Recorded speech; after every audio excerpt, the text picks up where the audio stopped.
الحمد لله نحمده ونصلي على رسوله الكريم اما بعد فاعوذ بالله من الشیطان الرجیم بسم اللہ الرحمن الرحیم.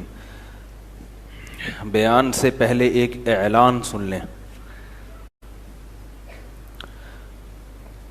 میرے پاس سارا دن کالز آتی رہتی ہیں, میں اب اٹھانا ہی چھوڑ دی ہیں میں نے. جب کالز اٹھانا چھوڑ دیں تو لوگ پھر مسجد میں آنا شروع ہو گئے. ٹھیک ہے بھائی, کہ رنگے ہاتھوں گرفتار کریں گے. تو ہر نماز میں کوئی نہ کوئی آیا ہوا ہوتا ہے, آپ سے 2 منٹ چاہیے, آپ سے 3 منٹ چاہیے, آپ سے 5 منٹ چاہیے. 2 منٹ میں پھر وہ 15-20 منٹ, پھر ایک نہیں 2 3 پارٹیاں.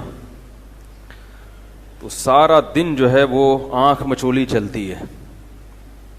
میں نماز پڑھائی, یہاں سے ٹرن مارا, ادھر سے نکلا, دیکھا کوئی دیکھ تو نہیں رہا, وہاں سے گھر کی طرف بھاگا. راستے میں 2-3 لوگ پکڑ لیتے ہیں, بھائی تھوڑا سا یار.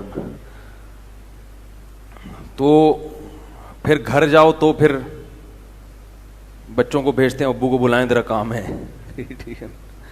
تو کئی سالوں سے یہ چل رہا ہے, حتیٰ کہ جامعۃ الرشید میں جو ہمارے کام کا ٹائم ہے, تدریس اور افتاء کا ٹائم ہے, اس میں وہاں لوگ آ جاتے ہیں. جی وہ وہاں سے آئے ہیں, وہ جاپان سے آئے ہیں.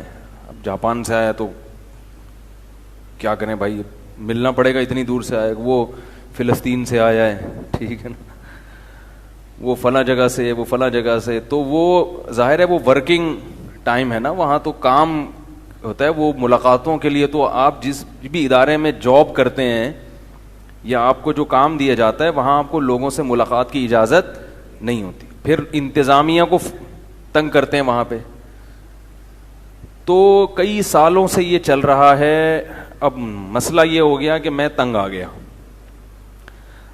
تو مجھے یاد آیا مولانا اشرف علی تھانوی رحمہ اللہ تعالی نے اپنے شیخ سے کہا کہ لوگ کام نہیں کرنے دیتے, ملاقات لگا کے رکھتے ہیں, تو میں کیا کروں.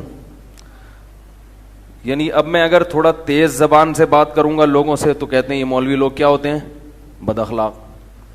تو ان کے شیخ نے فرمایا کہ ڈانٹو بھی اور مارو بھی. ٹھیک ہے, ورنہ یہ کام کرنے نہیں دیں گے.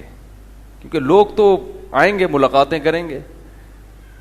پھر 10 آدمی ملاقات کے لیے آ رہے ہیں تو ان میں 2 ایسے ہوتے ہیں جو واقعی کوئی ایسی بات ہوتی ہے کہ وہ ملاقات کے بغیر ممکن نہیں ہوتی. 8 ویسے ہی آئے ہوتے ہیں. تو اب ہم تو یہ نہیں کر سکتے کہ ڈانٹیں یا ماریں.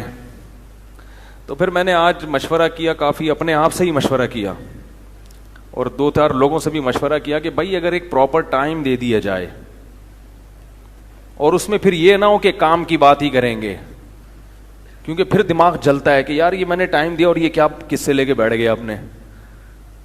یہ پھر ٹینشن ہوتی ہے نا. بھائی ہم نے یہ ٹائم فارغ کیا تھا کہ آپ کوئی اہم بات کریں گے, آپ مرغیوں کے انڈے جو ہے نا اس کے بارے میں معلومات لینے کے لیے بیٹھ گئے.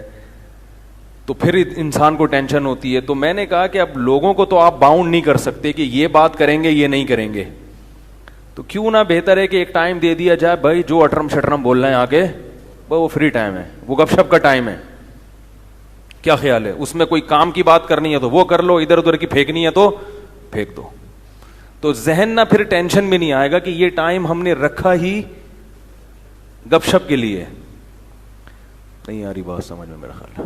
بھائی وہ ذہن میں یہ ہوگا کہ یار اگر یہ فالتو بات کر رہا ہے تو ہم نے کون سا یہ کہا تھا کہ کوئی کام کی بات کرنا ہے, یہ فالتو بات کا ٹائم ہے. ٹھیک ہے نا. تو اس میں کم از کم مجھے یہ فائدہ, میں نا مجمع سے پریشان ہوتا ہوں. میں ہر آدمی کا اپنا مزاج ہوتا ہے نا. کچھ لوگ لوگوں میں چاہتے ہیں کہ ہر وقت گھلے ملے رہیں, کچھ لوگ ہوتے ہیں تھوڑا سا تنہائی والے. تو میرا جو مزاج ہے, میں پبلک سے تنگ آتا ہوں, یعنی جھمگھٹے میں مجھے سکون نہیں ملتا. تبھی میں جہاں بھی سفر کرتا ہوں وہاں بتا دیتا ہوں کہ کسی کو بتانا نہیں کہ میں آیا ہوں, تاکہ لوگ نہ آئیں. ابھی سوات گیا نا تو لوگوں کو بتایا نہیں میں نے کہ میں آیا ہوں. جب میں سوات کی ایک مسجد میں نماز کے لیے گیا تو وہاں پکڑا گیا, کسی نے سیلفی کھینچ لی. وہ سیلفی فیس بک پہ, پھر جیسے ہی پتہ چلا ہم پتلی گلی سے نکل لیے, کیونکہ پھر لوگ آئیں گے بیٹھیں گے. وہ ہر ایک سے مزاج نہیں ملتا نا انسان کا. تو چلو اپنے جو بے تکلف دوست ہیں ان کے ساتھ تو انسان بیٹھتا ہے, باہر ہر ایک سے تھوڑی مزاج ملتا ہے. تو انسان تنگ آ جاتا ہے, اس کے دماغ میں کھچاؤ محسوس ہوتا ہے. تو لیکن اب بہرحال لوگ بھی بیچارے محبت میں ہی ملتے ہیں. یہ بھی غنیمت ہے کہ اس دور میں کوئی مولوی سے محبت کر رہا ہے, بڑی یعنی اونچی سوچ ہے, جبکہ پتہ ہے کہ مولوی صاحب 1 روپیہ بھی نہیں دیں گے, بلکہ اس بات کا خطرہ ہر وقت موجود ہے کہ چندہ نہ مانگ لیں. تو اس لیے یہ قدر کی بات ہے کہ کوئی مولوی سے ملنے کی تمنا رکھتا ہے, اور ظاہر ہے اس کا مقصد دین کے علاوہ کچھ بھی نہیں ہو سکتا. تو وہ حدیث بھی ہے کہ رسول اللہ صلی اللہ علیہ وسلم نے فرمایا 7 آدمی قیامت کے دن اللہ کے عرش کے سائے میں ہوں گے, ان میں وہ بھی یتحابان فی اللہ اجتمعا علیہ وتفرقا علیہ, جو اللہ کے لیے ملتے تھے اور اللہ کے لیے جدا ہوتے تھے. تو میں نے یہ سوچا کہ جب لوگ اللہ کے لیے ملنا چاہتے ہیں تو ہمیں بھی چاہیے کہ ہم اللہ کے لیے ملنے کا ایک ٹائم رکھ لیں. چلو بھائی آؤ یار, بیٹھ جاؤ یار, صحیح ہے نا, لطیفے بازی ہو جائے گی اس میں. کوئی کام کی بات ہوئی تو کوئی کام کی بات ہو جائے گی, نہیں تو ادھر ادھر کی کر لیں گے, پھینک دیں گے, ٹھیک ہے. تو اس لیے ایک ٹائم, وہ ٹائم جو رکھا ہے اگلے اتوار سے, اس والے کو نہیں, اگلے اتوار سے مردوں کے لیے عشاء کے بعد, مردوں کے لیے عشاء, اور خواتین کے لیے وہ گپ شپ والی مجلس نہیں ہوگی. ان کے کچھ مسائل ہوتے ہیں, گھریلو مسائل ہوتے ہیں, کالز آتی ہیں, مشورہ لینا ہے, ملاقات کا ٹائم چاہیے, وہ فون پہ نہیں بعض بات کر سکتی, تو اپنے شوہر کے ساتھ آنا چاہتی ہیں, بھائی کے ساتھ آنا چاہتی ہیں, بیٹے کے ساتھ آنا چاہتی ہیں, کوئی فیملی میٹرز ہوتے ہیں, مشورہ لینا ہوتا ہے.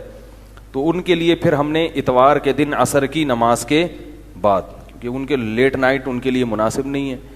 تو یہ ٹائم نوٹ کر لیں. خواتین جو یہ اپنے گھریلو مسائل پہ مشورہ لینا چاہیں یا شرعی مسئلہ پوچھنا چاہیں جو وہ فون پہ نہیں ہو سکتا, کوشش کریں جو کام فون پہ ہو سکتا ہے اس کے لیے ملاقات کی ضرورت نہیں ہے.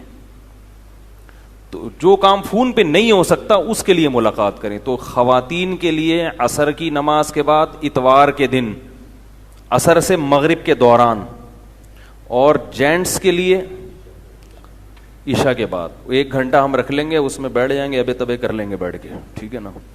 اس میں کوئی مسائل کوئی خاص مسئلہ, کوئی یعنی کسی کے بعض ایسے مسائل ہوتے ہیں وہ دوسروں کے سامنے نہیں بیان کر سکتا, تو پھر ہم اس کے لیے یہ کر لیں گے بھائی تمام حضرات باہر بیٹھے ہیں, یہ پہلے ان کو نمٹا دوں, یہ کوئی اپنا کوئی ذاتی مسئلہ ہے ان کا, تو وہ ٹھیک ہے, وہ ہم کر لیں گے.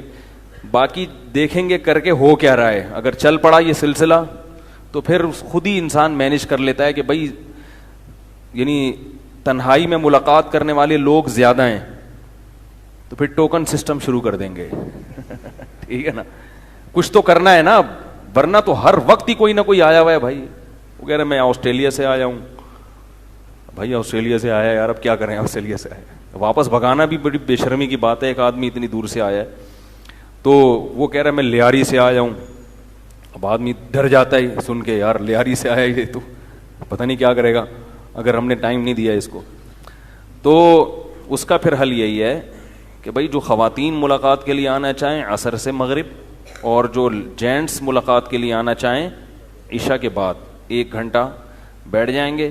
اگر پرائیویٹ والے زیادہ ہوئے کہ بھی پرائیویسی میں ملنا ہے ہم نے, تو پھر دیکھ لیں گے, ٹوکن سسٹم رکھ لیں گے بھائی, نیکسٹ نفس پکڑ کے.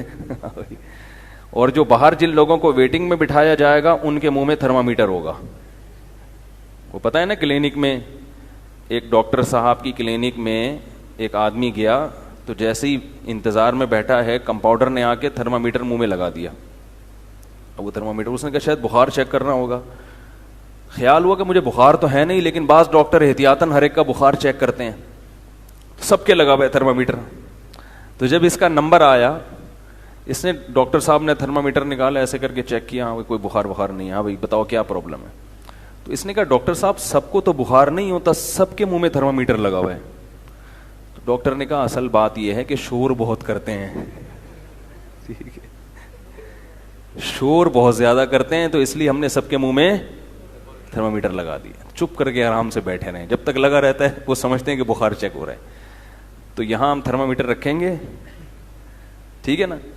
تو اس کے علاوہ پھر کسی کو ملاقات کی اجازت نہیں ہوگی, بالکل پابندی, چاہے کوئی جاپان سے آیا ہے, چین سے آیا ہے, تھائی لینڈ سے آیا ہے, یا چاند سے ہی کیوں نہیں آیا ہے, وہ اگر یہ بھی ثابت کر دے گا کہ میں مریخ سے آیا ہوں, تو بھائی جہاں سے آئے ہو یہاں پھر بورڈ لکھ کے لگا دیں گے کہ اس کے علاوہ کسی کو ملاقات کی اجازت, بولو بھائی, نہیں. ہاں اگر کسی کے لیے اس ٹائم پہ ملنا ممکن نہیں ہے تو وہ ولید ہے نا, یہ اس کو میں ذمہ لگا دوں گا کہ پھر ان کو دوسرا کوئی ناممکن ہے وہ ثابت کرے دلائل سے کہ بھائی میرے لیے اتوار کو آنا ممکن نہیں ہے اور مجھے کام بھی ضروری ہے, ناممکن ہے کہ اتوار کو میری چھٹی نہیں ہوتی, یا میں باہر جا رہا ہوں, اتوار سے پہلے کی فلائٹ ہے میری, تو پھر ہم اس کو کوئی اور ٹائم دے دیں گے, لیکن اس کو پھر پہلے ٹائم لینا پڑے گا. سمجھ میں آ گیا؟ کال ٹائمنگ کیا ہے وہ ابھی تک میں نے اس لیے اناؤنس نہیں کی ہے کہ میں 3-4 دفعہ کال ٹائمنگ اناؤنس کر کے پھنس گیا ہوں بری طریقے سے, کیونکہ میں نے کال ٹائمنگ دی. اب اس میں اگر مجھے کوئی ایمرجنسی میں کام پڑ گیا, کال نہیں اٹھائیں, تو صلواتیں بھر بھر کے موصول ہوئی ہیں کہ خود وعدہ کر لیتے ہو اور پھر کال ریسیو نہیں. اور بات بھی صحیح ہے, جب ایک آپ نے ٹائم دیا ہے, وعدہ کیا ہے, تو اس میں پورا اترنا چاہیے نا, تو بات بھی صحیح ہے. لیکن وہ میرے کسی بڑے نے مجھے بلا لیا تو میں کیسے اس کو انکار کروں گا؟ بھائی جامع الرشید سے کال آ گئی کہ آپ کو آنا ہے, کام ہے ابھی, تو میں کیسے پھر وہ, یا خدا نخواستہ بچہ کوئی گھر میں بیمار ہو گیا, اس کو لے کے جانا پڑ گیا ایمرجنسی میں, تو ایسے کوئی کام پڑ جاتے ہیں تو پھر نہیں اٹھا سکتا کال. لیکن پھر لوگ صلواتیں بھر بھر کے کہ ہم صبح سے بیٹھے ہوئے تھے, اس ٹائم کا انتظار کر رہے تھے اور آپ نے کال نہیں اٹھائی. یہ ہیں مولوی, یہ خود وعدہ کر کے خلاف ورزی کرتے ہیں. تو بات بھی صحیح ہے, جب وعدہ کرو تو پھر اس کی خلاف ورزی نہیں کرنی چاہیے. تو میں نے کہا کہ یہ کال ٹائمنگ ہی کیا کر دو, ہٹا دو. تو اب ہم نے کوئی بھی کال ٹائمنگ, ہنسی خوشی زندگی گزر رہی ہے, فون اٹھاتا ہی نہیں, سائلنٹ پہ رکھتا ہوں, جتنی مرضی صلواتیں آئیں دیکھنی نہیں ہے, ڈیلیٹ. اب میں اگر میرے ہاتھ میں فون ہوتا ہے نا تو وہ ڈیلیٹ کر رہا ہوتا ہوں میں میسیجز. آج کسی نے فیس بک پہ تصویر بھیجی کہ میں بیٹھا ہوا ہوں بچوں میں سرٹیفکیٹ بانٹ رہا ہوں, موبائل پہ لگا ہوا ہوں, تو وہ لگا ہوا نہیں ہوتا, وہ ڈیلیٹنگ پہ چل رہا ہوتا ہے سارا سیٹ اپ, سمجھ رہے ہیں.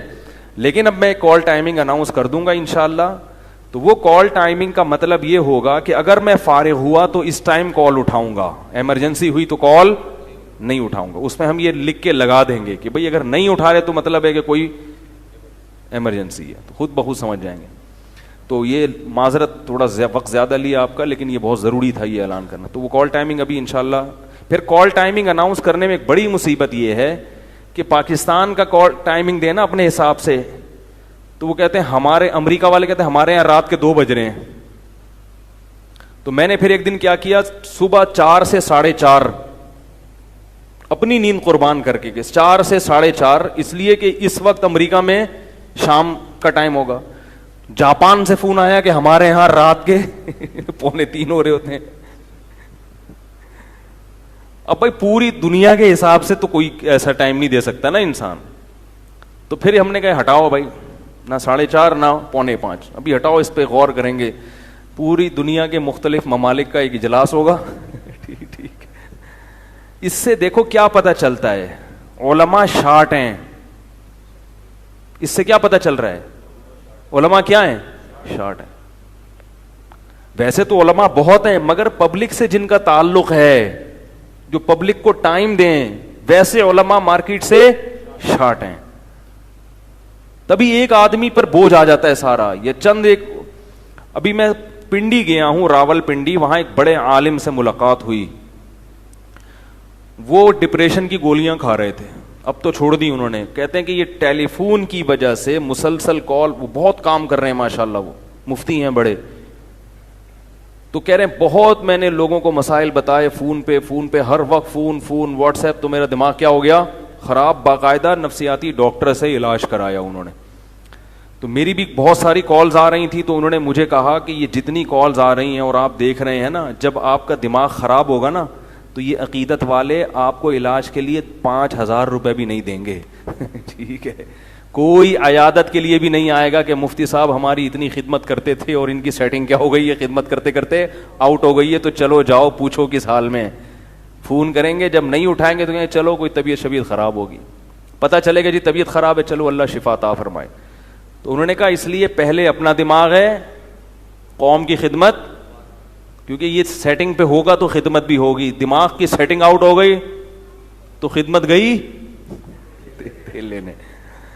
تو اس لیے اپنے دماغ کو خود محفوظ رکھنا پڑتا ہے. خوش مزاج انسان جو ہوتا ہے وہ ہر کام اچھی طرح سے کر لیتا ہے, اور ایک دفعہ طبیعت میں چڑچڑاپن پیدا ہو گیا اور جھنجھلانے لگی طبیعت تو کسی کام کا نہیں رہتا, پھر ذرا ذرا سی بات پہ جھنجھلاتا ہے اور الٹی الٹی پھینکتا ہے. اور یہ میں آپ حضرات کو بھی ایک بات عرض کر رہا ہوں آپ کے سامنے بھی, یہ بھی دین کی ایک بات ہے, اس کو بھی بیان کا حصہ سمجھیں کہ سب سے زیادہ فوکس انسان کو اپنے دماغ کو کرنا چاہیے کہ میرا دماغ سکون میں رہے. یہ یاد رکھو ہر جسمانی بیماری کا علاج ہے, دماغ کی سیٹنگ جب ایک دفعہ آؤٹ ہوتی ہے تو وہ دوبارہ لائن پہ نہیں آتا. میں نے نفسیاتی مریض کبھی بھی مکمل ٹھیک ہوتے ہوئے نہیں دیکھے کہ پورا صحیح ہو گیا ہو. یہ بہت اہم بات ہے, اس کو نوٹ کر لیں. جو ذہنی مریض ایک دفعہ بن گیا شاید لاکھوں میں کوئی ایک صحیح ہو جاتا ہے, اگر وہ صحیح بھی ہوتا ہے تو پورا صحیح نہیں ہوتا, تھوڑا سا پاگل رہتا ہے وہ. اور آپ دوسری یہ بات نوٹ کر لیں کہ پاگل تھوڑا بھی بہت ہوتا ہے, یہ بہت ہے, آپ اس کو مذاق نہ سمجھیں, یہ دین کا حصہ ہے یہ باتیں. پاگل تھوڑا سا بھی بولو بھائی بہت ہوتا ہے, پاگل میں تھوڑا بڑا نہیں ہوتا. ٹھیک, جو تھوڑا سا پاگل ہے وہ تھوڑا سا نہیں ہے, وہ کسی بھی وقت کچھ بھی کہہ دے گا. تو اس لیے سب سے زیادہ حفاظت کس چیز کی کرنی ہے؟ دماغ کی. تو میں آپ کو دو چیزیں بتاتا ہوں جن کو اگر آپ ذہن میں رکھیں گے نا تو انشاءاللہ دماغ, یعنی جن چیزوں پر عمل کریں گے دماغ سیٹ رہے گا. نمبر 1, نیند میں کبھی کمی نہ ہونے دو. نہیں یاری بات یار بھائی, نیند کیا کرنی ہے؟ ایسی کی تیسی جو مرضی کام اہم سے اہم رہ جائے, پہلے کیا ہے؟ نیند مکمل ہو. پہلے کیا کرنا ہے؟ نیند. نیند آ رہی ہے, تھکا ہوا دماغ, سارے کام ایک طرف, پہلے سوؤں گا میں, جاؤ جو مرضی ہوگا. بھائی وہ شادی میں جانا تھا, وہ ولیمے میں جانا تھا, وہ کیا کہتا رہے, ہم نے پہلے کیا کرنا ہے؟ کیونکہ نیند کی سیٹنگ آؤٹ ہو جائے نا تو بس دماغ کیا, دماغ کہاں جائے گا. میں نے اپنی زندگی میں کئی لوگ اسٹریس اور ڈپریشن کے مریض دیکھے ہیں جو نیند پوری نہیں کرتے تھے. نیند اتنی صحت کے لیے ضروری ہے کہ روٹی اور پانی اتنا ضروری نہیں ہے. بھوک, اگر دیکھو نیند سے بڑھ کر کوئی چیز ہوتی نا تو اللہ تعالیٰ رمضان میں ہمیں کہتے ہیں نیند پوری نہ کرو, روٹی کھاتے رہو. اللہ نے روٹی پانی چھڑوا دی. اللہ کو پتا ہے کہ جتنا مرضی بھوکا پیاسا رہو گے, جب کھاؤ گے تو ریکوری ہو جائے گی. کوئی 3 دن بھی بھوکا پیاسا رہے نا, جسم کو کوئی نقصان نہیں ہے, جب کھائے گا تو دوبارہ فٹ فاٹ ویسے کا ویسے ہی ہو جائے گا. لوگ ایک ہفتہ بھی بھوکا پیاسا رہتے ہیں, کوئی بیماری پیدا نہیں ہوتی. کمزوری ہوتی ہے وقتی, جب کھائیں گے پیئیں گے دوبارہ فریش ہو جائیں گے. دیکھو نا رمضان میں سارا دن بھوکا پیاسا رہتے ہیں, جیسے ہی افطاری کا وقت آتا ہے 2 پکوڑے گئے پیٹ میں اور کمر ایک دم فٹ فاٹ سیدھی ہے, ایسے پریڈ کرتے ہوئے نماز کے لیے آ رہے ہوتے ہیں. تو وہ رات کو نہ بھی کھائیں نا, صبح کھائیں گے تو یہ ایسے ہی ہو جائیں گے. کھانے سے بیمار ہوتا ہے, بھوکا رہنے سے بیمار نہیں ہوتا. لوگ کھانے کو فوکس کرتے ہیں صحت میں, نیند کو فوکس نہیں کرتے. اللہ کرے یہ بات کسی طرح دماغ میں اتر جائے, کیونکہ اس کا ہمارے دین سے بڑا گہرا تعلق ہے. آپ کا دماغ سیٹ نہیں ہوگا, آپ نہ اللہ کے حقوق ادا کرو گے نہ بندوں کے حقوق. کیونکہ جو آدمی ڈپریشن کا مریض ہوتا ہے نا, وہ گھر میں بھی چک چک پک پک لگا کے رکھتا ہے, خود بھی ڈپریشن میں آئے گا اور بیوی بچوں کو بھی ڈپریشن میں ڈال دے گا. بد اخلاق. نبی صلی اللہ علیہ وسلم نے کیا فرمایا, قیامت کے دن سب سے زیادہ میرے قریب وہ ہوگا جس کے اخلاق سب سے اچھے ہوں گے. تو اخلاق کے اچھے ہونے کے لیے چیمبر کا صحیح ہونا ضروری ہے. ٹھیک ہے نا. دیکھو بچوں کی نیند پوری نہیں ہوتی, کیسے چڑچڑے ہوئے ہوتے ہیں, خام خامی چیزیں اٹھا کے پھینک رہے ہیں. اور جب بچہ رات کو اچھی طرح سو کے صبح اٹھتا ہے کیسا خوشی خوشی پھر رہا ہوتا ہے, حالانکہ صبح کے وقت اس نے کوئی اخلاق پر بیان نہیں سنا ہوتا. جب اندر سے سیٹ ہوتا ہے نا انسان تو خود بخود خوش مزاج ہوتا ہے, وہ ہر چیز میں دل لگتا ہے اس کا. تو اخلاق تو دین کا بہت بڑا حصہ ہے نا. اللہ کی باتیں بھی سمجھ میں آئیں گی. اگر چیمبر ٹھیک نہیں ہے نا تو کوئی اگر کہے کہ بھائی اگر نماز چھوڑ دو گے تو اتنے 1000 سال جہنم میں جلنا پڑے گا, تو آپ پہلے ہی جل رہے ہو, دماغ خراب ہے. بولے یار یہ پتہ نہیں کون سی شریعت ہے یار, ایک تو جہنم میں جلنا پڑے گا یار, اندر سے نا یہ ایسی ایسی باتیں کرے گا, کیونکہ اندر سے ویسے ہی خوش نہیں ہے, اوپر سے جہنم کی وعیدیں, تو اور اسٹریس میں آ جاتا ہے وہ کہ یار یہ کیا ہوا یار, ایک نماز چھوڑنے میں اتنے, یہ کیا ہوا یار. تو بجائے یعنی دین سے بھی دور ہوگا. تو پہلی چیز کیا ہو گئی, بولو بھائی, نیند. نیند پوری کرنے کا مطلب یہ نہیں ہے کہ پوستیوں کی طرح سویا کرو, یہ مطلب نہیں ہے. یہ کیا مطلب ہے وہ میں ابھی بتاتا ہوں. دوسری چیز کیا ہے, دوسری چیز ہے ٹینشن نہیں لینی. ٹینشن نہیں لینے کا مطلب یہ نہیں کہ آپ کو کبھی ٹینشن ہوگی نہیں. ہے تو دنیا میں کوئی ایسا شخص ہے ہی نہیں جس کے سارے کام صحیح ہو رہے ہوں. اس پر تو ایک مستقل بیان ہے میرا کہ دنیا میں یعنی انسان جو ہے نا ڈپریشن کا علاج کیا ہے, تو میرے 3-4 بیانات ہیں, وہ آپ تفصیل سنیں. میں ابھی مختصر ایک بات بتا رہا ہوں کہ دیکھو دنیا میں ساری چاہتیں کسی کی بھی پوری نہیں ہوتی. یہ تو ہو ہی نہیں سکتا کہ آپ جو چاہیں وہ ہو جائے. لوگ وزیر اعظم بنتے ہیں, جیل میں چلے جاتے ہیں, حقیقت ہے یہ. کہاں کہاں انسان پہنچتا ہے, پھانسی کے پھندوں پہ لٹک جاتے ہیں, اور معلوم نہیں کیا کیا ہوتا ہے. تو ساری چاہتیں نہیں پوری ہونے والی ہیں آپ کی. تو اب حل کیا ہے اس کا کہ بھئی ہر خواہش پوری کرو, یہ تو ہو نہیں سکتا. تو بھائی سمجھوتا کر لو. کیا خیال ہے, جب بھی کوئی مصیبت آئے پہلے تو کوشش کرو مصیبت نہ آئے. اپنی حماقتوں ایسی کام نہ کرو جس سے ٹینشن والا معاملہ پیدا ہو. میں نے بتایا تھا نا جمعے کے بیان میں, لڑکیوں سے دوستی لگانا, یہ چیزیں آپ کی ٹینشن میں اضافہ کریں گی, کمی نہیں کریں گی. حقیقت ہے یہ. تو یہ چرس پی رہا ہے, چرسیوں میں اٹھ رہا بیٹھ رہا ہے, چرس پینے سے ٹینشن بڑھتی ہے, کم نہیں ہوتی. جب نہیں ملے گی تو پاگل ہوگا نا. تو وہ کام, ایسے کام کرنا جس سے آپ غریب آدمی ہو لیکن رہنا آپ نے مالداروں کے علاقے میں شروع کر دیا, اس سے ٹینشن بڑھے گی, احساس سے کمتری کا شکار ہو جاؤ گے. یار اس کے پاس بھی گاڑی, یار اس کے پاس کرولا, میرے پاس رکشا, خام خا کی. تو آپ کو چاہیے تھا کہ جب آپ رکشا ہے تو ایسے علاقے میں جاؤ جہاں سب کے پاس کیا ہے, رکشا ہے. دکان پکوڑوں کی ہے اور سوچیں کروڑوں کی. یہ خام خواہ میں لوگ ٹینشن میں آئے ہوئے ہیں. میں نے ڈیفنس کے لوگوں کو بھی ٹینشن میں دیکھا ہے. 1000 گز کا بنگلہ ہے, کروڑوں روپے کما رہے ہیں, مگر ٹینشن میں ہے.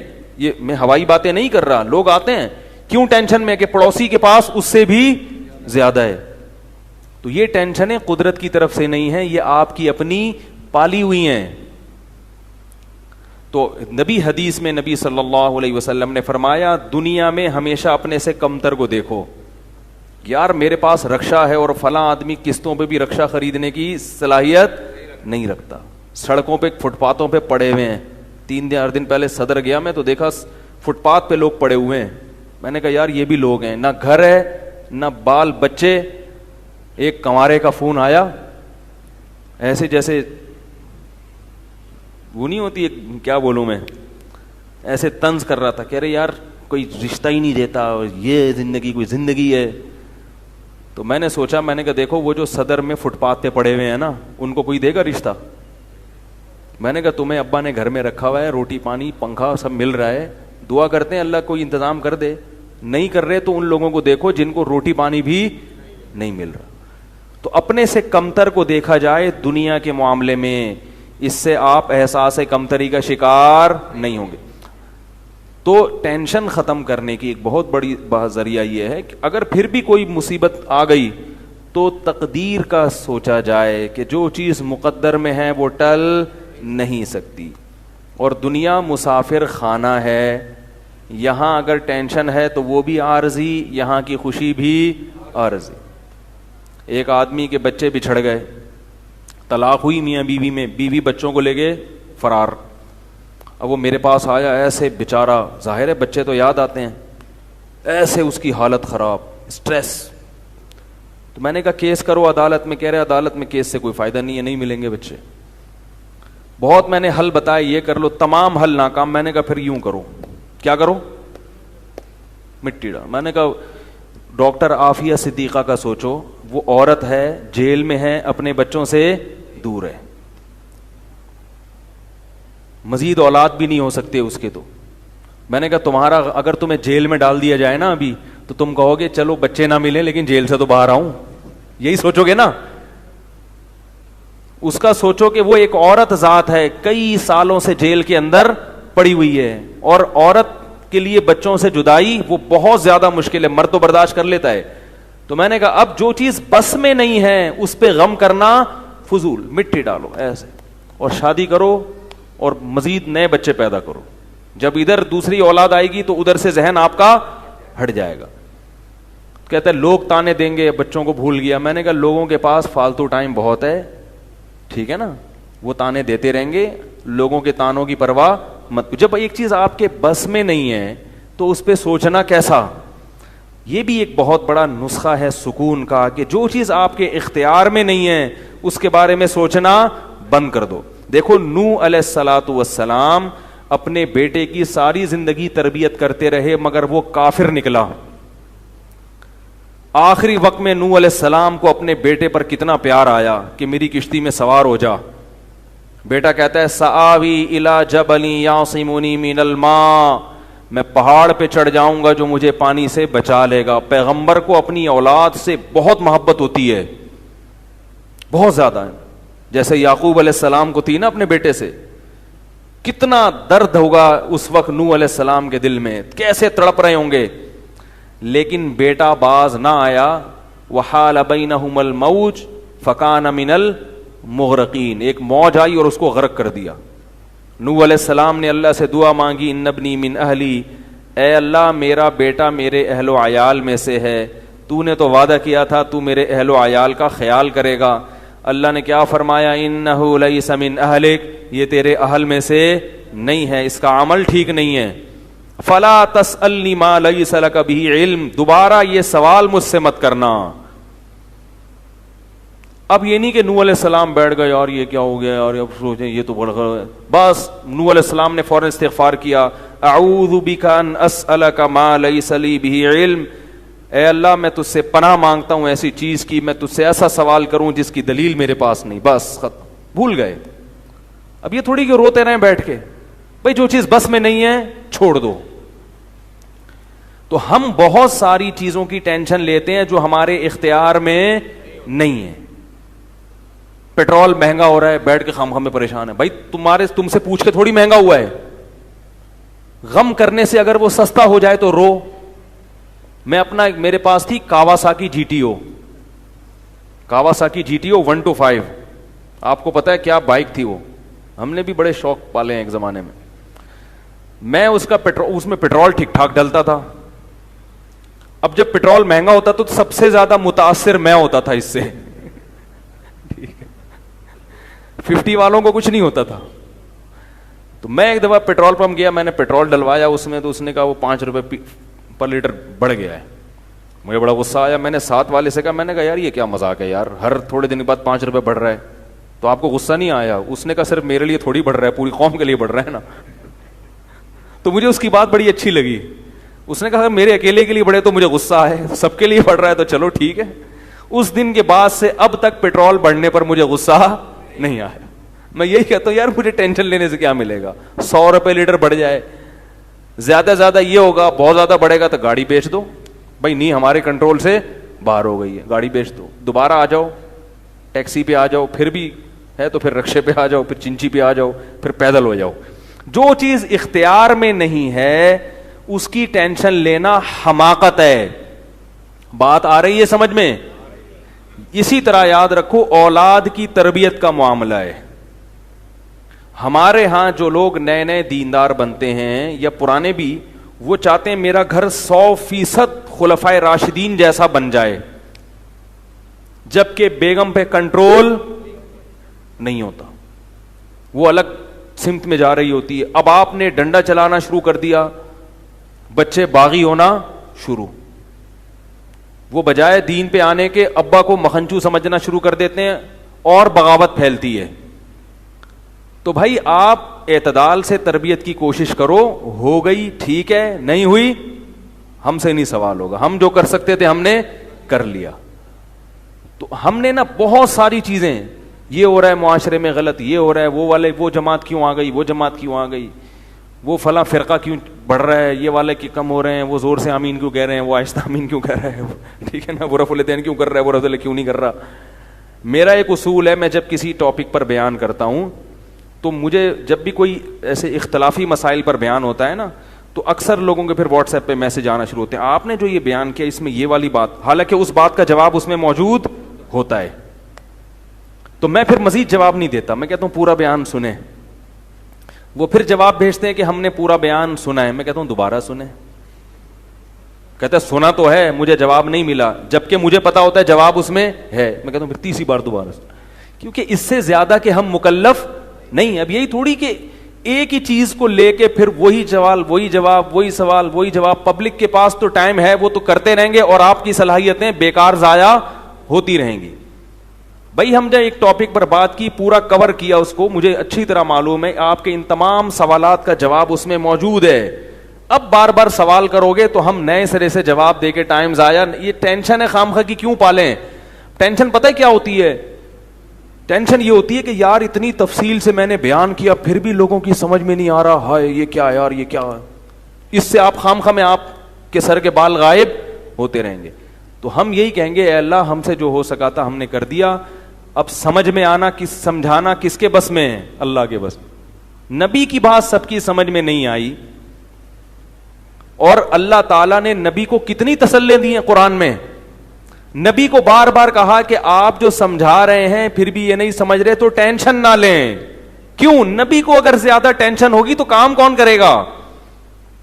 قرآن میں سینکڑوں آیتیں ہیں جو صرف تسلی پر مبنی ہیں، جن میں نبی کو کیا دی جا رہی ہے؟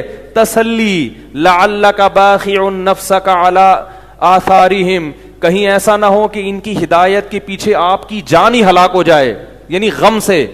کیونکہ نبی صلی اللہ علیہ وسلم حیران ہوتے تھے کہ ان کو میں نے معجزے بھی دکھا دیے اور میں نے بتایا کہ یہ بت ہیں جن جو نہ سن سکتے ہیں، نہ دیکھ سکتے ہیں، نہ بول سکتے ہیں، ہر طرح سے سمجھا دیا.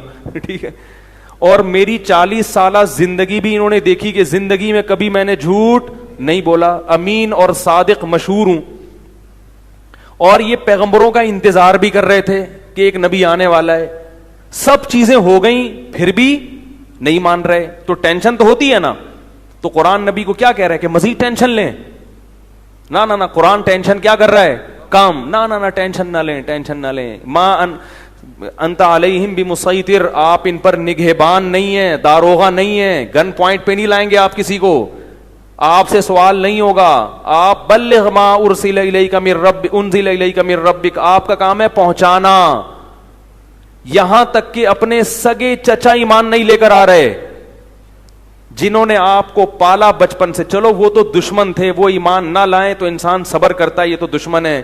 اپنے سگے چچا جنہوں نے بچپن میں پالا، کفالت کی آپ کی، 3 سال رسول اللہ صلی اللہ علیہ وسلم کا بائیکاٹ کیا ہے قریش نے، کھانا پینا بند کر دیا، شعب ابی طالب کی گھاٹی میں بند کر دیا بنی ہاشم کو کہ ان کا 3 سال تک کوئی لنک نہیں ہوگا ان سے، تاکہ یہ رجوع کریں اپنے دین سے. ابو طالب بھی آپ صلی اللہ علیہ وسلم کے ساتھ اس گھاٹی میں بند ہوئے، ایمان نہیں لائے مگر اپنے بھتیجے کا ساتھ دیا. اتنے اچھے چچا لیکن ایمان نہیں لائے. کیسا نبی کا دل کڑتا ہوگا کہ نہیں ہوگا؟ موت کے وقت آ کے نبی نے کہا کہ ایک دفعہ کلمہ پڑھ لیں تاکہ قیامت کے دن آپ کی بخشش کر سکوں، سفارش کر سکوں، آپ کی اللہ سے بخشش کی دعا کر سکوں. کیسا دل مچلتا ہوگا نا. ابو طالب کو خیال آیا کلمہ پڑھنے کا. قریش کے جو سردار تھے انہوں نے ابو طالب کو دیکھنا شروع کر دیا کہ کلمہ. کتنا غصہ آیا ہوگا نبی کو ان سرداروں پہ کہ میرا چچا جس نے میری اتنی کفالت کی، مجھ سے اتنی محبت کی، آج وہ میرے سامنے جہنم کی آگ میں داخل ہو رہا ہے اور یہ کمبخت کھڑے ہوئے اس کو ورغلا رہے ہیں. ابو طالب نے چند اشعار کہے کہ اگر مجھے یہ ڈر نہ ہوتا کہ عرب کہیں گے کہ ساری زندگی اسلام نہیں لایا، موت کے وقت موت کے ڈر سے باپ دادا کا دین چھوڑ دیا، یہ ڈر نہ ہوتا تو آئے محمد آج میں تیری آنکھیں کلمہ پڑھ کے ٹھنڈی کر دیتا. لیکن اس کو انہوں نے غیرت کا مسئلہ بنا لیا. کہ میں مروں گا تو سردار کہیں گے کہ یہ ایک زبان والا نہیں ہے, زبان تبدیل کر لی انہوں نے, کرنا تھا تو پہلے ہی مان لاتا نا, اب کیوں. اور وَلَقَدْ عَلِمْتُ بِأَنَّ دِينَ مُحَمَّدٍ مِّن خَيْرِ أَدْيَانِ الْبَرِيَّةِ كُلِّهَا, مجھے یقین ہے کہ محمد جو میرا بھتیجا دین لے کر آیا ہے تمام دنیا کے دینوں میں سب سے افضل ہے. لولا الحذار لولا الملامت او حذار مسبت, اگر ملامت کا خوف یا لوگوں کے برے بھلے کہنے کا خوف نہ ہوتا تو آج میں اپنے بھتیجے کی آنکھیں ٹھنڈی کر دیتا. کیسا دل کوڑا ہوگا میرے بھائی, کیسا, جس کو جہنم کی آگ کا یقین ہے اور ان کو معلوم ہے کہ میرا چچا جہنم کی آگ میں داخل ہونے والا ہے, کیسا تڑپ رہے ہوں گے. اور ابو طالب کی آنکھیں بند ہو گئیں. نبی صلی اللہ علیہ وسلم اتنے غم زدہ ہوئے, اللہ نے پھر کیا دی, تسلی کی آیتیں کہ ٹینشن نہ لو. یہ میں آپ کو کیوں واقعات سنا رہا ہوں کہ جب اتنے بڑے بڑے غم کے واقعات میں اللہ ٹینشن لینے کو پسند نہیں کر رہے, تو ہماری چھوٹی چھوٹی, اس کی پکوڑے کی دکان چل گئی, میری دکان بند ہو گئی, اس کو سواری مل گئی ہے بھائی رکشے میں, مجھے سواری نہیں ملی, ان چیزوں میں ٹینشن لینے کا کیا مطلب. بہت مشکل ہے یار, کیا کریں یار. ہماری ٹینشن یہی ہوتی ہے نا یار, سیٹنگ وہاں چل رہی تھی, ابا نے رشتہ وہاں طے کر دیا, یہ کوئی ٹینشن کی چیز ہے. ٹینشن تو وہ ہے جو نبی کو ہوئی تھی, یہی ٹینشن ہے آج کل. تو نبی کو کس قدر غم ہوا ہوگا, غیرت بھی ہے نبی میں, حیا بھی ہے, محبت بھی ہے, لیکن اللہ کیا کہہ رہے ہیں, ٹینشن نہ لیں. کیوں؟ وہی اصول جو میں نے آپ کو بیان کیا کہ جو چیز اختیار میں نہیں ہے اس پر ٹینشن نہیں لینی چاہیے. انک لا تہدی, یہ آیتیں نازل ہوئیں, من احببتا ولکن اللہ یہدی من یشاء, اے محمد جس سے آپ محبت کرتے ہیں اس کو ہدایت دینے کے مالک نہیں ہے. محبت الگ چیز ہے, ہدایت ہمارے ہاتھ میں ہے, آپ کے ہاتھ میں نہیں ہے. اب اگر نبی اسی غم کو لے کے بیٹھے رہتے تو کہاں سے دعوت اور تبلیغ کا کام ہوتا. آپ صلی اللہ علیہ وسلم سے حضرت عائشہ نے پوچھا کہ ابو طالب جو اتنی خدمت کرتا تھا آپ کی, کرتے تھے اور اتنا کچھ انہوں نے کیا, تو کیا یہ نیکیاں قیامت کے دن کام آئیں گی؟ آپ نے فرمایا ہاں. کتنا کام آئیں گی کہ جہنم کے نچلے طبقے سے اللہ اٹھا کے اوپر والے طبقے میں لے آئے گا, اور پاؤں میں صرف آگ ہوگی مگر اس سے دماغ ایسے کھولے گا جیسے ہانڈی. ابو طالب پورے جہنم کی آگ میں نہیں ہوں گے, صرف ان کے پاؤں جہنم کی آگ میں ہیں. اس سے پتہ چلتا ہے کافر کی نیکیاں کام تو آتی ہیں مگر عذاب کم کرنے میں, عذاب ختم کرنے میں نہیں آتی گا. تو آج بھی ہم دیکھتے ہیں کہ دنیا میں بہت کچھ غلط ہو رہا ہے, دلائل کے انبار لگا دو پھر بھی لوگ نہیں مانتے, اور فرقواریت, ایک دوسرے پہ طعن و تشنی, گھریلو حالات میں گڑبڑ. تو اس میں اگر آپ ٹینشن لینا شروع کر دو گے تو پھر سوائے ڈپریشن کی گولیوں کی ایک نئی ٹینشن لگ جائے گی. جس دن گولی نہیں کھائی اس دن عجیب سا ہو گیا. ڈپریشن کا مریض کو جس دن گولی نہ ملے وہ خود گولی کی طرح بن جاتا ہے, وہ پھر کئی لوگوں کو گولیاں کھانی پڑتی ہیں اس سے بات چیت کے بعد. تو اس لیے میرے بھائی دو چیزیں یاد رہیں گی, ایک نیند اور دوسرا ٹینشن. جتنا ہو سکے, پھر بھی اللہ کی طرف سے ہوتی ہے, ایسا نہیں ہے کہ ناممکن ہے 100% ہی ختم ہو جائے, یہ تو ممکن نہیں ہے, لیکن بہت سی چیزیں خود مسلط کی ہوئی ہیں. رہا مسئلہ نیند کا, اب یہ ٹاپک پورا چینج ہو گیا تو میں مکمل ہی کر دوں. نیند کا مطلب یہ نہیں ہے کہ پوستیوں کی طرح ٹھیک ہے پڑے رہو کہ بھئی مفتی صاحب نے بیان کیا کہ سونا بہت ضروری, سو رہے ہیں, اٹھ ہی نہیں رہے. سمجھ رہے ہو, یہ مطلب نہیں ہے. جیسے کھانا اس وقت فائدے مند دے گا جب بھوک لگ رہی ہے, اور اتنا کھانا فائدے مند دے گا جتنی بھوک ہے. زیادہ کھاؤ گے تو طاقت اور توانائی نہیں آئے گی, پھٹو گے.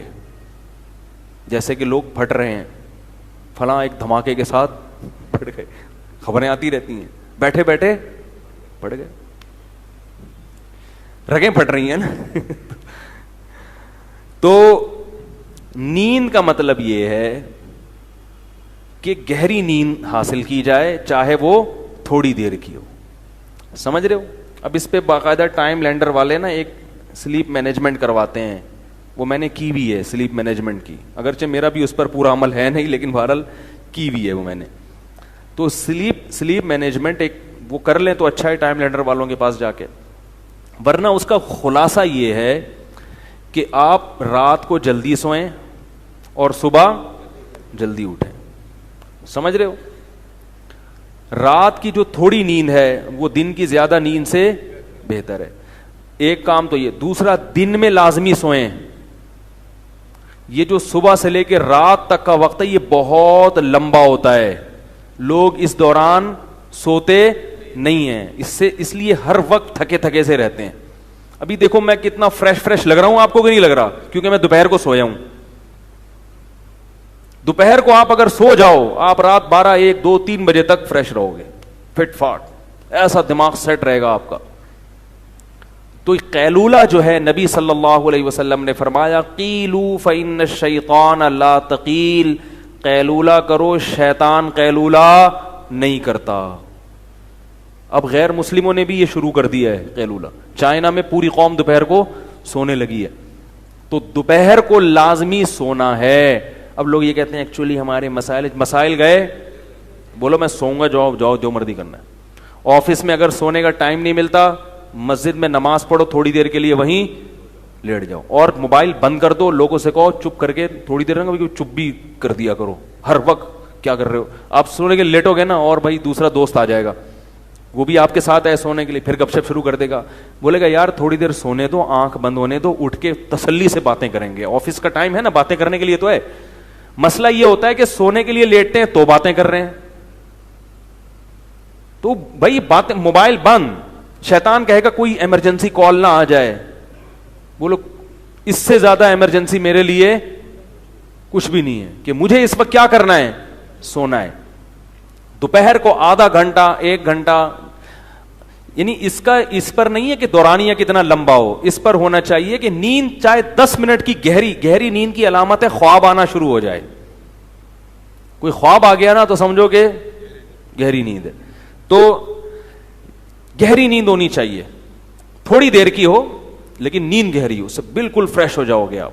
اور رات کا بھی ایسا ہی ہے کہ جب لیٹے ہو, اچھا یہ لوگ کہتے ہیں کہ ہم لیٹتے ہیں تو نیند نہیں آتی, تو جب ایک روٹین ہوگی نا سونے جاگنے کی تو پھر نیند آنا انشاءاللہ شروع ہو جائے گی. نیند ایک عجیب چیز ہے کہ جب آپ کی روٹین ہونا تو پھر روٹین پہ تو چند دن پرابلم ہوگی. البتہ وہ لوگ جن کے کاموں کی کوئی ترتیب ہی نہیں ہے, یعنی مطلب کام ایسے ہیں کہ وہ شیڈول بن نہیں پاتا ان کا, تو پھر ان کے لیے یہ سیٹنگ نہیں ہے. ان کے لیے کہ پھر جب موقع ملے سو جاؤ, لیکن دوپہر کو ان کے لیے بھی سونا ضروری ہے. تو سونے کو کریں اور گہری نیند ہونی چاہیے. اور رات کے وقت چائے نہ پئیں, اس سے نیند خراب ہوتی ہے. کافی, چائے, گٹکے, پان, یہ سب نیند کو ختم, نسوار یہ نیند کو ختم کر دیتی ہیں ساری چیزیں. تو کہاں سے کہاں بات چلی گئی. ہمارے ایک دوست تھے, نیند نہ ہونے کی وجہ سے دل کے مریض بن گئے وہ. اور یاد رکھو نیند کا مطلب یہ نہیں کہ آپ نے چند دن دفعہ نیند نہیں ہوئی تو بیمار ہو جائیں گے, یعنی بہت عرصہ نیند نہ ہوئی تو بیمار ہوں گے. 2-4 دفعہ بھی اگر ایسا ہو گیا نا کہ کچھ دن یعنی 5-6 دن تک نیند مکمل نہ ہوئی, اس سے بھی بیماری کا اٹیک ہو سکتا ہے. ہمارے ایک جاننے والے وہ 2 دن نہیں سو سکے, ہمیشہ کے لیے دل کا عارضہ ان کو لاحق ہو گیا, حالانکہ صرف 2 دن نہیں سو سکے. تو اس لیے جیسے سانس ہے نا 24 گھنٹے چاہیے, ایسے ہی نیند بھی لازمی چاہیے انسان کو, ورنہ کوئی بڑی بیماری اٹیک کر لیتی ہے انسان کے اوپر. ہاں جوانی میں پتہ نہیں چلتا, تھوڑا سا عمر زیادہ ہو پھر تو بہت بڑے مسائل ہو جاتے ہیں. کہاں سے کہاں بات چلی گئی, لیکن آپ کے فائدے کے لیے ہوگی. اور دوسری بات یہ کہ جیسے خود اپنی نیند کا خیال کرتے ہیں تو گھر میں خواتین کی نیند کا بھی خیال کیا کریں. بعض لوگ چنگیز خان بھر کے گھر میں داخل ہوتے ہیں, بیگم سو رہی ہے, ٹھڈا مار کے اٹھایا, چلو اٹھ کے چائے بنا میرے لیے. اب وہ بیچاری اڑ گئی تو اس کی نیند ختم ہو گئی, کیونکہ ایک دفعہ جب انسان اڑ جائے تو پھر دوبارہ نیند آنا مشکل ہوتا ہے. تو انسان کے بچے بن کے زندگی گزارنی چاہیے, گدھوں کی طرح زندگی نہیں گزارنی چاہیے. وہ بھی انسان ہیں جو گھر میں رہ رہے ہیں. نبی صلی اللہ علیہ وسلم جب تہجد کے لیے اٹھتے تھے نا تو اتنی آہستہ خاموشی سے اٹھتے تھے کہ ایک گھر والوں کو کی آنکھ نہ کھلے. اور یہ بھی میڈیکل سائنس کہتی ہے کہ خواتین کو نیند کی ضرورت مردوں سے زیادہ ہے. یعنی خواتین کو ذہنی سکون کے لیے جو نیند کا ڈیوریشن ہے وہ مرد سے, یعنی ان کو زیادہ سونا پڑتا ہے مرد کی نسبت. مرد کو اللہ نے بنایا طاقتور, وہ تھوڑی نیند میں بھی فٹ فاٹ ہو جاتا ہے. عورت کو اللہ نے بنایا کمزور, اس کو فٹ فاٹ رہنے کے لیے نیند زیادہ چاہیے. سمجھایا یار. اور یہ بھی ذہن میں رکھو کہ 7-8 گھنٹے کی نیند صحت کے لیے ضروری نہیں ہے, یہ بہت زیادہ ہے. ٹائم پہ ہو تھوڑی ہو, وہ اس 8-9 گھنٹے کی نیند سے بہتر ہے جو بے وقت ہو. اور ایک آخری بات یہ بھی کہ جب کھانا کھاتے ہیں نا اس کے تھوڑی دیر بعد سونا, یہ سب سے بہترین ٹائم ہے. کیا یار, کیا کتنی اہم معلومات دے رہا ہوں آپ کو میں. بھائی نیند کا سب سے بہترین ٹائم کیا ہے؟ کھانا کھانے کے آدھے گھنٹے بعد. رات کا کھانا آپ نے کھایا, تھوڑا واک کرو, اور پھر یہ جو کہتے ہیں نا کھانا کھانے کے 2-3 گھنٹے بعد, ایسا نہیں ہے. ہوگی لوگوں کی تحقیق, ہماری تحقیق یہ نہیں ہے. کیونکہ جب آپ کھانا کھاتے ہیں شوگر لیول ہائی ہوتا ہے, آپ کو غنودگی آتی ہے. جیسے ہی غنودگی آئے تو فطرت کہہ رہی ہے کہ اب کیا کرو, سو جاؤ. دوپہر فوراً سو جاؤ, رات کو تھوڑا سا واک کر کے تاکہ تہ بیٹھ جائے تھوڑی سی. یہاں رکھا ہوا ہے ابھی ایک دم لیٹ گئے تو پھر اوپر نہ آ جائے وہ. تو رات کو جب آپ نے کھانا کھایا ہلکا پھلکا, کیونکہ شریف لوگ ہیں, کھایا کھانا, تھوڑی سی واک کی, ایک دم تھوڑی طبیعت بوجھل ہونا شروع ہوگی تو اس وقت فوراً سو جاؤ. اگر اس وقت نہیں سوئے, اس بات کا امکان ہے کہ نیند غائب ہو جائے گی اور کھانا ہضم بھی نہیں ہوگا. نیند سے بہتر کوئی ہاضم نہیں ہے. دیکھو قدرت کبھی غلطی نہیں کرتی, فطرت جو ہے نا کبھی بھی گڑبڑ نہیں کرتی. فطرت کا ایسا خاندانی سیٹ اپ ہے نا ہماری باڈی میں, فطرت جو کام کرا رہی ہے نا وہ وہی کام اس وقت کرنا آپ کے لیے بہتر ہوتا ہے. کھانا کھا کے نیند آتی ہے کہ نہیں آتی؟ تو یہ خام خمیں نہیں آتی, کیونکہ اللہ کو معلوم ہے کہ اب کھانے کے لیے ہضم کرنے کے لیے سونا ضروری ہے. لہذا اللہ چاہتے ہیں کہ آپ سو جائیں, تو نیند فطرت مسلط کر دیتی ہے اور آپ سوتے نہیں ہیں. آپ کہتے ہیں ابھی تو کھایا ہے ہم نے, ابھی کیوں سوؤں, ابھی تو ہمارا جاگنا شروع ہوا ہے. کیونکہ سارا جو بلڈ کا سرکولیشن ہے وہ معدے کی طرف جاتا ہے, دماغ اوپر سے کیا ہو جاتا ہے, خالی. دماغ کام کرنا چھوڑے گا تو اب فطرت کیا کہہ رہی ہے, سو جاؤ, تاکہ بلڈ کا سرکولیشن معدے کی طرف رہے اور وہ کھانا ہضم کرنے پہ زور لگائے. تو اس وقت آپ جب کھانا کھا کے آدھا پونا گھنٹہ بعد سو گے, نیند بھی خاندانی آئے گی. 3-4 گھنٹے گہری نیند سو کے اڑ جاؤ, بالکل فٹ فاٹ فریش فاش ہو جاؤ گے آپ. ایسا مزہ آئے گا. وہ اس کا فائدہ یہ بھی ہوگا کہ وہ سارا کھانا جزو بدن بنے گا, وہ انرجی آپ کی اسٹور ہو جائے گی. کیسے سمجھائیں اللہ کے بندو, انرجی کیا ہو جائے گی, اسٹور. پھر جب اٹھو گے نا جسم میں طاقت بھی ہوگی, فریش بھی ہوگے, پھر اپنے کاموں میں لگ جاؤ. سمجھ میں نہیں آ رہی میرا خیال ہے. پھر اگر تھک گئے, پھر غنودگی آنا شروع ہوئی, تو دوپہر کو قیلولہ کرنا ہے. اس سے پہلے یہ نہیں کہ پھر سو جاؤ. باقاعدہ جو لیٹنے والا سونا ہے وہ 2 ٹائم ہونا چاہیے. لیٹ کے سونا, ایک رات کو 3-4 گھنٹے گہری نیند والا, اور ایک دن میں قیلولہ. اس کے بعد اگر درمیان میں کہیں نیند آتی ہے نا, جیسے کیونکہ یہ بھی بڑا لمبا, آپ سو گئے رات کو 10 بجے گہری نیند, 11, 12, 1, 2 بجے اٹھ جائیں آپ, 4 گھنٹے بہت ہیں. گہری نیند میں 4 گھنٹے, 2 بجے اٹھیں, غسل کریں, فریش ہو جائیں, فٹ فاٹ ہو جائیں, اپنے کاموں میں بس لیپ ٹاپ لے کے بیٹھ جائیں, تہجد پڑھیں, تلاوت کریں, کچھ نہیں تو اچھلیں کودیں. ٹھیک ہے نا, کیونکہ اب سونے کا کیا فائدہ بھائی, کیونکہ زیادہ سونا بھی نقصان دہ. اب آپ دوپہر سونا ہے نا, تو درمیان میں وقت بہت لمبا ہے. اب اگر آفس میں کہیں نیند آ رہی ہے تو پھر 5 منٹ کے لیے بھی کہیں سر رکھ کے سو جائیں گے نا, وہ بہت زیادہ فریش کر دے گا آپ کو. یہ تجربہ کریں, آپ کو مزہ نہ آئے پیسے واپس. آپ دیکھو آپ کا ٹائم اتنی کم ڈیوریشن ہوگا نیند کا, باقی سارا ٹائم کام کے لیے بچے گا اور ہر وقت فریش رہیں گے آپ. یہ باتیں بتانے کے لوگ 50-50 ہزار روپے لیتے ہیں, جو میں آپ کو فری پھوکڑ میں بتا رہا ہوں. سمجھ رہے ہو, ایک بندے سے لیتے ہیں جو فری پھوکڑ میں بتا رہا ہوں میں. اور یہ باتیں بھی ہم نے پیسے دے کے سیکھی ہیں, فری میں بھی نہیں ملی ہم کو. سمجھ میں آ رہی ہے بات. 3-4-24 گھنٹے میں آپ بمشکل 5 گھنٹے سو گے, لیکن ہر وقت فریش نظر آؤ گے آپ, اور صحت اچھی ہوگی, کولیسٹرول ختم ہو جائے گا, ویٹ کم ہو جائے گا آپ کا. سمجھ رہے ہو. تو جب درمیان میں نیند آئے نا تو لیٹ کے نہیں سونا, ایسے سونا ہے جیسے گورنمنٹ کے آفیسر دفتروں میں سوتے ہیں, پولیس والے جیسے تھانے میں سوتے ہیں. وہ باقاعدہ لیٹ کے نہیں, وہ ہر وقت ایسے منہ پہ ٹوپی رکھ کے سو رہے ہوں. FIR کٹوانے جاؤ تو خراٹے لے رہے ہوں گے, اٹھانا پڑتا. مجھے اچھی طرح یاد ہے, میں ایک جگہ کہیں گیا سفر پہ, کام بہت زیادہ تھا, تو اب دن رات سے جاگے جاگے جاگے 10 بجے نا ہم کلاس لے رہے تھے کہیں, بہت سخت نیند آنے لگی, تو کلاس میں 10 منٹ کا وقفہ ہوا, چائے اور وہ جو بھی وقفے ہوتے ہیں کافی. تو مجھے یہ فلسفہ معلوم تھا کہ بھئی اب اگر سو گئے لمبا تو دوپہر کا قیلولہ وہ نہیں ہو سکتا, اس کو بچانا ہے, وہ ضروری ہے. تو مجھے یاد ہے میں تھا اور میرے ساتھ ایک اور بھی تھے, آفیسر تھے, وہ کسی گورنمنٹ کے ادارے میں. ہم دونوں گئے, ہم نے کہیں کونا کھانچا تلاش کیا, چادر بچھائی, 5 منٹ کے لیے الارم لگا کے لیٹے ہیں کیونکہ صرف ہمارے پاس 5 منٹ تھے. واقعتاً 5 منٹ میں اتنی گہری نیند آئی ہے, 5 منٹ الارم بجا تو پتہ ہی نہیں چل رہا تھا ہم کہاں ہیں.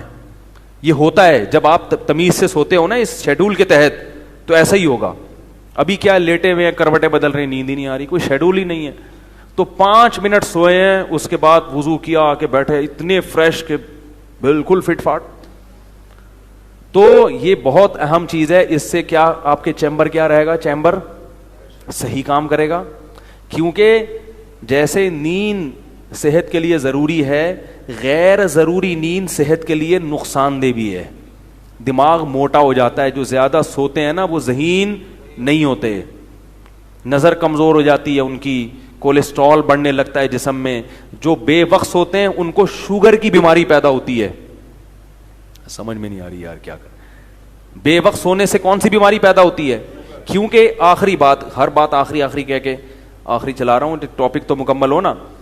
دیکھو آپ نے دیکھا ہوگا مرغیاں غروب آفتاب ہوتے ہی ڈڑبوں کے اندر گھستی ہیں, اور جیسے ہی صبح کا سورج طلوع ہوتا ہے مرغا پہلے اٹھتا ہے کیونکہ وہ نر ہے, اس کو کم نیند چاہیے نا. آدمیوں کو نیند کم چاہیے ہوتی ہے, لیڈیز کو زیادہ. تو مرغا پہلے اٹھ کے اذانیں دینا شروع کر دیتا ہے, بھائی میں اٹھ گیا ہوں, ڈیوٹی دینا شروع اس نے. تبھی حدیث میں آتا ہے مرغے کو برا بھلا مت کہو, یؤذن للصلاۃ, وہ نماز کے لیے جگاتا ہے. کیسے اللہ نے اس کی شیڈو, وہ شکر ہے ہمارے ہتھے, ہماری ٹریننگ میں آتا نا تو مرغا 11 بجے سو کے اٹھ رہا ہوتا. ٹھیک ہے, اور مرغیاں 1:45 بجے, کیونکہ وہ لیڈیز ہیں. کتنی اچھی, کیونکہ ان کو جو ایسا ہونا نا, اللہ نے وہ سافٹ ویئر ان میں انسٹال کر دیے, اور انسانوں کی دسترس سے ان کو کیا کر دیا, آزاد. جیسے ہی سورج غروب ہوگا مرغیاں ڈڑبوں کی طرف جائیں گی, مرغا بھی جائے گا, ساری دن بھر کی شرارتوں سے توبہ کرے گا, استغفار کرے گا, اس کے بعد ڈڑبے کی طرف جائے گا, اور سر اپنا جو ہے نا پر کے اندر دے کے ایک ٹانگ پہ کھڑا ہو کے سو جائے گا. سارے پرندے یہی کرتے ہیں, کوے بھی یہی کرتے ہیں. پھر جیسے ہی 4 بجیں گے, صبح صادق ہوگی, مرغے نے اٹھ کے اذانیں دینا شروع, کیسا فریش. اور مرغیاں سورج نکلتے ہی پھڑپھڑانا, ایسے ہی چہکنا شروع کریں گی. کچھ جانور ایسے ہیں جن کو دن اور رات کا ہوش نہیں ہوتا, کتا اور بلی, ان کے لیے دن اور رات کیا ہیں, برابر ہے. جب نیند آئے گی سو جائیں گے, کوئی شیڈول نہیں ہے. اور کچھ جانور ایسے ہیں جو بالکل الٹے چلتے ہیں, وہ الو ہے, رات میں جاگتا ہے اور دن میں سوتا ہے. انسان, میڈیکل سائنس یہ کہتی ہے کہ انسان پہلی قسم کے حیوانات میں سے ہے کہ جن کے قدرت نے سونے اور جاگنے کا شیڈول بنایا ہے. میڈیکل سائنس بھی یہ کہتی ہے اور قرآن سے بھی یہ ثابت ہے. میڈیکل سائنس یہ کہتی ہے کہ آپ کے جسم میں اللہ نے گھڑیاں لگائی ہوئی ہیں جو دن اور رات کا تعین کرتی ہیں. رات کو آپ کے جسم میں کیمیکل خارج ہوتا ہے دماغ میں جو اس کا تقاضا کرتا ہے کہ آپ سو جائیں. اگر آپ رات کو نہیں سوئیں گے آپ کو شوگر کی بیماری ہوگی. ہمارے ایک جاننے والے تھے, شوگر کے بچنے کی ہر ممکن کوشش کی مگر پھر بھی شوگر ہو گئی. ڈاکٹر نے بتایا کہ آپ چونکہ رات کو جاگتے ہیں دن میں سوتے ہیں اس لیے شوگر ہوئی ہے آپ کو. آپ سرچ کر لیں نیٹ پہ جا کے, آپ کو پتا چلے گا کہ رات کو دیر سے سونے سے کیا پیدا ہوتا ہے. بلی رات کو دیر سے سوئے گی, شوگر نہیں ہوگی, کیونکہ بلی ان حیوانات میں داخل نہیں ہے جن کا انسان کا شیڈول اللہ نے بنایا ہے. میڈیکل سائنس سے بھی اور قرآن بھی کہتا ہے, اس سے قرآن کا بھی برحق ہونا ثابت ہوتا ہے کہ جعل لکم اللیل لباسا والنہار معاشا, اللہ نے دن کمانے کے لیے اور رات سونے کے لیے بنائی ہے. اور رات 12 بجے پیک پہ ہوتی ہے, ہم نے رات کی ڈیفینیشن ہی چینج کر دی. ہمارے یہاں رات 3 بجے شروع ہو رہی ہے. رات کا مطلب عشاء کا وقت رات داخل ہو گئی, اور 12 بجے رات اپنی انتہا پر ہوتی ہے. لہذا ڈاکٹر یہ کہتے ہیں کہ رات 12 بجے کا ٹائم گہری نیند میں گزرنا چاہیے. آدھی رات 12 بجے ہو چکی ہوتی ہے, اور ہمارے یہاں 12 بجے سوچ رہے ہوتے ہیں اب کیا پکے گا گھر میں, ہیں 12 بجے کیا کر رہے ہوتے ہیں, آج کیا پکے گا. میں بتاتا ہوں نا ادھر کراچی میں حال کیا ہو گیا ہے. میں نے ایک دوست کے ساتھ کہیں بازار جانا تھا, کوئی چیز خریدنی تھی, تو میں انتظار کر رہا ہوں, صبح سے انتظار کرتے کرتے تھک گیا, فون کر رہا ہوں اٹھا ہی نہیں رہے. دوپہر 2 بجے فون ملا ان کو, 2 بجے انہوں نے کال اٹھائی, کہہ رہے میں ناشتہ کر کے پہنچا. 2 بجے دوپہر کیا ہو رہا ہے, ناشتہ ہو رہا ہے. تو ابھی تو جوانی ہے, چل رہے ہیں, یا تھوڑی دیر میں لڑکنا شروع, ختم, جو مرضی کر لو, اور دماغ الگ خراب ہوتا ہے. تو رات 12 بجے, ٹھیک ہے نا, کیا کہہ رہا تھا میں, نہیں میں پرندوں کی مثال دے رہا تھا. کچھ پرندے ایسے ہیں, بلکہ اکثر 99% پرندے ایسے ہی ہیں کہ ان میں سافٹ ویئر اللہ نے ڈال دیے ہیں, تو انسان بھی انہی میں داخل ہے. اور کچھ ایسے ہیں جن میں دن اور رات کا کوئی ہوش نہیں ہوتا. تو کچھ انسان ایسے ہیں جو اپنی فطرت سے ہٹے ہوئے ہیں. اور تیسری قسم میں جس کو الو کہا جاتا ہے, وہ رات کو جاگتا ہے اور دن میں سوتا ہے. تو جو لوگ جن کا شیڈول یہ ہے نا کہ وہ رات کو جاگ رہے ہیں, پوری رات جاگتے ہیں اور پھر دن میں سوتے ہیں, تو وہ کن لوگوں کی فہرست میں داخل ہیں, معذرت کے ساتھ الو. یعنی وہ انسان کی فطرت کے بالکل اپوزٹ چل رہے ہیں. تو بھائی اگر آپ بالکل نیچر پہ نہیں آ سکتے تو بالکل اپوزٹ تو نہ چلو, اللہ کے بندو, درمیان میں آ جاؤ. صحیح ہے نا, تھوڑے سے الو بن جاؤ, مکمل الو. تو جو الو کے کام ہیں وہ آج حضرت انسان کر رہا ہے, تو بیمار تو ہوگا. تو بات یہاں سے شروع ہوئی تھی کہ سب سے زیادہ کس کی حفاظت کرنی ہے, اپنے چیمبر کی. تو چیمبر کی حفاظت کے لیے یہ 2 چیزیں میں نے آپ کو بیان کی ہیں. 1 منٹ, یہ صحیح سیٹنگ پہ رہیں گی تو انشاءاللہ پھر آدمی دین پہ بھی چلتا ہے, گناہوں سے بھی بچتا ہے. کیونکہ بہت سے لوگ ڈپریشن میں آ کے نا گناہ کی طرف جاتے ہیں سکون حاصل کرنے کے لیے. یہ بھی ہے, یہ نشہ کیوں کرتے ہیں, پریشان ہیں, اور زنا کی طرف کیوں جاتے ہیں, پریشان ہیں, سمجھتے ہیں شاید سکون, حالانکہ سکون ملتا نہیں, اور وقتی فائدہ ہوتا ہے, پھر اور زیادہ بے سکونی کی طرف چلا جاتا ہے. آپ کیا کہہ رہے ہیں؟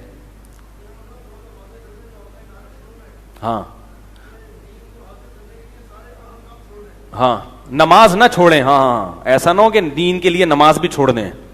نماز اپنے ٹائم پہ پڑھنی پڑے گی. ہاں, یہ بہت اچھا انہوں نے لقمہ دے دیا کہ سارے اہم کام کا, اور ایسا بھی نہیں کیونکہ مر رہا ہے تو بھی آپ نے کہا میں چونکہ سو رہا ہوں. مفتی صاحب, ابا کو اٹیک ہو گیا, آپ کہہ رہے ہیں مفتی صاحب نے کہا تھا کہ ایسا, یہ ہر بات کا مطلب سمجھنا چاہیے.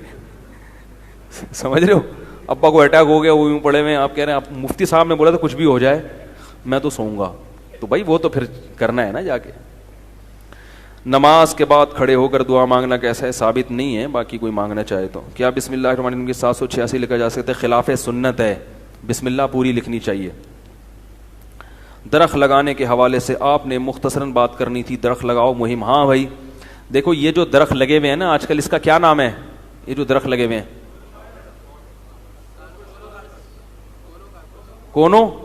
کونو کارپس. اس درخت کے بارے میں بہت منفی خبریں آ رہی ہیں. ایک صاحب نے کہا کہ میں نے ابھی یہ درخت اپنے گھر کے سامنے سے کٹایا ہے تو سانس بحال ہوا ہے ان کا. مجھے نہیں پتا, کوئی ممکن ہے اس کے متضاد خبریں بھی آ رہی ہیں. بعض کہہ رہے ہیں نہیں یہ ایسا نہیں ہے, یہ درخت کوئی نقصان دہ نہیں ہے, بعض کہہ رہے ہیں نقصان دہ, لیکن جو مشکوک چیز ہے اس کو چھوڑ دینا چاہیے.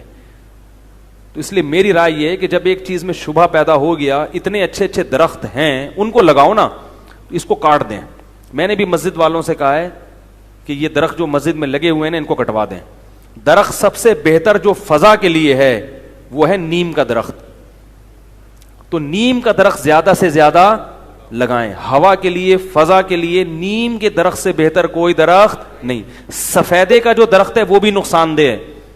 سفیدے کا درخت ٹنوں پانی زمین سے نکال کے ہوا میں پھینک دیتا ہے. زمین میں میٹھا پانی ویسے ہی کم ہے, اور اتنے درخت سفیدے کے لگا دیے پنجاب میں, جگہ جگہ لگے ہوئے ہیں. تو کیا کر رہے, کہیں سیم زدہ زمین ہو تو سمجھ میں آتا ہے.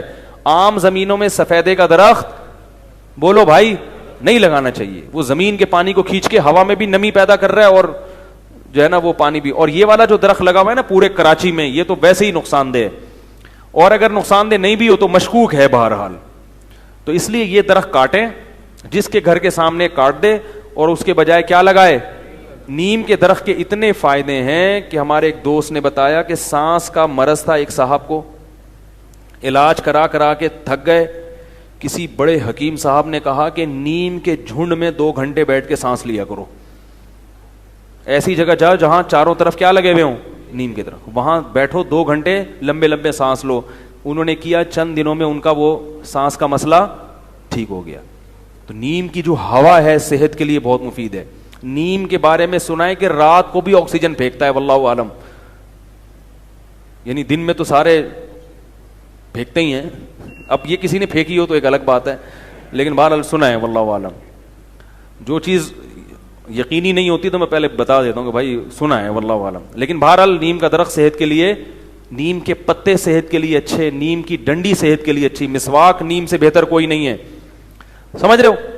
اور درخت لگانے کی اسلام میں فضیلت کتنی ہے. نبی صلی اللہ علیہ وسلم نے فرمایا, جس نے کوئی درخت لگایا جب تک پرندے اس سے کھاتے رہیں گے, اس سے فائدہ اٹھاتے رہیں گے, قبر میں اس کو صدقے کا ثواب ملتا رہے گا. کوئی اس کے نیچے سایہ کرے گا, کوئی بیمار اس کی ہوا سے ٹھیک ہوگا, کوئی گرمی کی شدت میں اس کے نیچے آ کے بیٹھے گا, تو ثواب کس کو ملے گا؟ اللہ کے خزانوں میں کمی نہیں ہے. اتنا فائدہ ہے درخت لگانے کا, تو بھر بھر کے لگائیں درخت. یہ والا کاٹیں اور اس کی بجائے نیم کا لگائیں, یا نیم کے علاوہ ناریل لگا لو. ناریل کا درخت سالانہ 20,000 کما کے دیتا ہے, سمجھ رہے ہو. اس کے پتے بھی بکتے ہیں اور اس کی اور وہ نہیں گندگی نہیں کرتا, ورنہ عام درخت جب لگتے ہیں نا تو وہ بہت پتے ادھر ادھر گرتے ہیں اس کے. تو ناریل ہے, کھجور کا درخت